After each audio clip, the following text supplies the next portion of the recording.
Hello my friends, and welcome back to another video. Thank you for joining me in this video. I'm going to be talking about my favorite exercises to do to build muscle. I thought it'd be interesting if I chose one per muscle group. And I think that would be a cool breakdown of what my favorites are for each one and kind of set an example for what can be a good exercise. But what I tell everyone is the best exercise, the one you're going to stick to long term, what's comfortable for you, that you can execute properly, progress over time, and get stronger at. And that is the key here.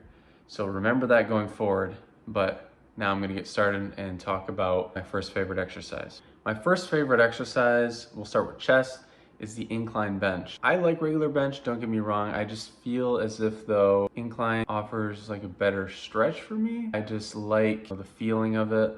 It's funner to execute for me. I've gotten really strong at it. It provides me with a lot of chest stimulation as well as a little bit of shoulder. It's a really great compound lift in that way, just because you get a lot of more shoulder activation than you would with a flat bench, and you're still building up that upper chest, which is going to make your overall chest look bigger, more developed. Getting really strong at incline is going to really carry over to that flat bench and help increase your overall bench press. All right, so next we're going to talk about shoulders. For shoulders, I prefer the seated dumbbell press. I prefer to do this in like the 8 to 10 rep range, but you could do it in the 3 to 5 rep range, 4 to 6 rep range, doesn't really matter. But I think in the 8 to 10 rep range, focus on the progression up to the 10th rep and then drop back down and keep building it back up until you're like really strong at it. I really like this lift because it's really good at building the overall shoulder. A lot of strength output out of this lift, whereas like it's really cool to do the lateral raises and all, don't get me wrong. And the reason I choose this over like the lateral raise, because the lateral raise is a lot of fun and you can move decent weight this way, but it's, you can get more power output out of the shoulder press. The goal is to build up to 80, 90s, 100s in the seated position. That's gonna increase, like I said, for the incline bench, it's really going to carry over to your lat, but also so will the shoulder press, as well as overall hypertrophy from these movements. It's going to provide an excellent all around. You're going to get really strong, and that strength is going to carry over into hypertrophy because you're going to be able to do more in these smaller movements. You're going to be able to, it's like the foundation of all the other lifts. If you get really good at the seated shoulder press, naturally you're going to get stronger at all the other things.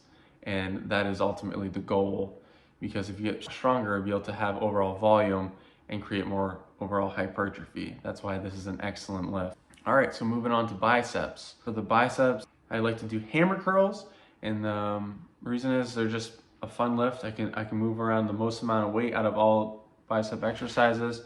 And what's really great about the hammer curls is it stimulates not only your biceps, but also the forearm. A lot of people don't do any direct forearm work. It's a hard thing to make a priority for. I get it. Yeah, so the hammer curl is just really good because it stimulates the outer head of the bicep, forearm. So you get like overall better mass from it, and you can build more strength on it, increase your volume. And for me, it's just like a really comfortable lift. I really like executing it. The next one is for triceps. This one's hard because I like a lot of different lifts for triceps. I really like the push downs. I really like the overhead extenders. I ended up choosing machine dips, and most gyms have these, not all of them do, but I go to a gym with not a ton of fancy equipment, but they have all the basics, and they have a dip machine. You can just load the plates on it, and there's just something about like being locked in that seated position and just being able to really load up the weight and like get that nice stretch at the top, that nice contraction at the bottom. Building up a ton of strength on the dips will really carry over for your bench press, so remember that. But I just like this because it's like a really comfortable overall lift for me. I get a really nice stretch in my chest, but you really get to fire those triceps when you lock out. It'll give you like that increase on the lockout for bench. Because I find when I'm bench pressing, I never stick at the top.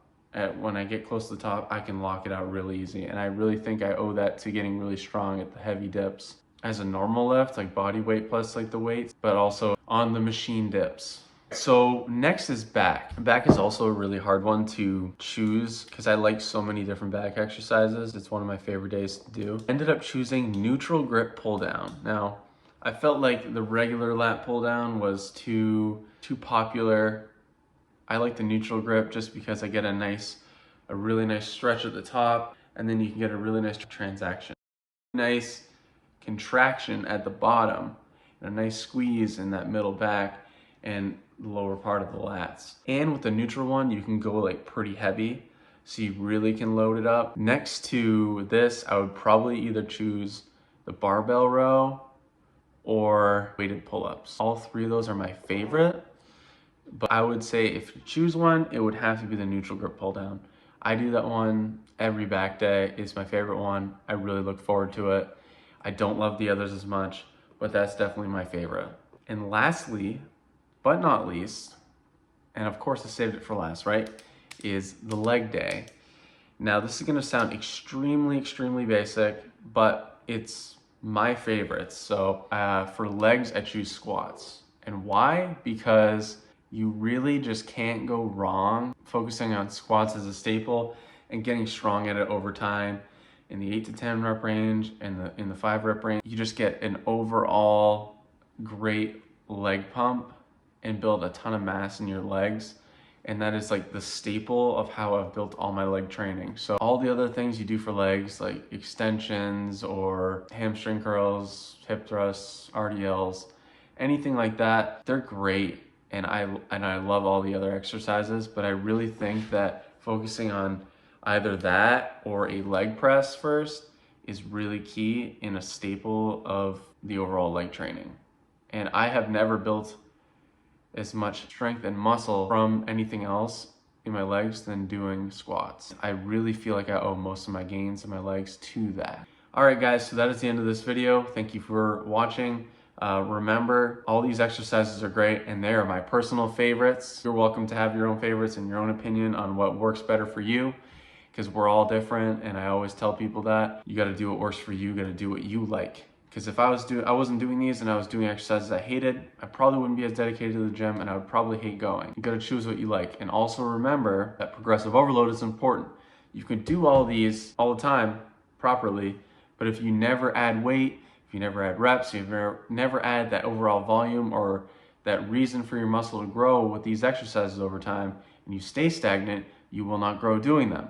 So the important thing is do these exercises, and any exercise is great as long as you like it and you can progress on it over time and do it consistently. That is the important thing. So thank you for watching, guys. I appreciate all of you so far, and thank you so much. Leave a comment, leave your feedback, and I will see you all in the next one. Peace.